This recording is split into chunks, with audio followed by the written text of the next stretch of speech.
మన డిఎస్సి మీద టోటల్గా కమిషనర్ గారు ఉన్నారండి, విజయ రామరాజు గారు అని. ఆ సారు అబ్రాడ్ టూర్లో ఉన్నారట, కెన్యా టాంజానియా టూర్లో. ఆ సార్ ఈరోజు మన ఇండియాకి రీచ్ అవుతారు. ఆ సారు రీచ్ అయిన తర్వాత జాగ్రత్తగా వినండి. ఈరోజు సార్ వస్తే 28th నాన్ లాంగ్వేజెస్ అండి. 28th నాన్ లాంగ్వేజ్కి వస్తుంది, 29th లాంగ్వేజెస్, 30th ఎస్జిటి.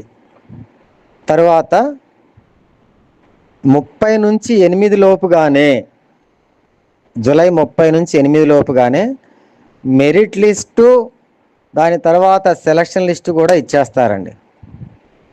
చాలా చాలా కాన్ఫిడెన్షియల్గా చెప్పారు sir. Please don't forward this matter అండి. తర్వాత 11th నుంచి కౌన్సిలింగ్ జరుగుతుందండి. 8th ఇచ్చేస్తే 11th నుంచి కౌన్సిలింగ్ జరుగుద్దంట. అది 21st వరకు జరుగుతుందంట. 11th to 21st అండి, 10 days or 11 days or 12 days.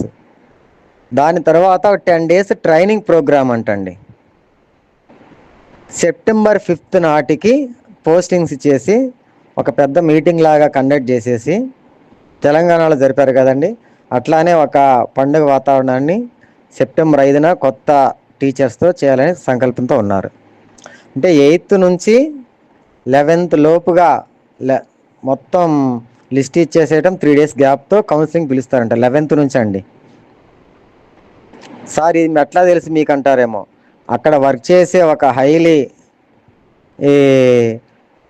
High పొజిషన్లో ఉన్న ఒక వ్యక్తి మన కారు ఒక నిమిషం క్రితం కాల్ చేసి పెట్టేశారు, అది మీకు చెప్తున్నాను.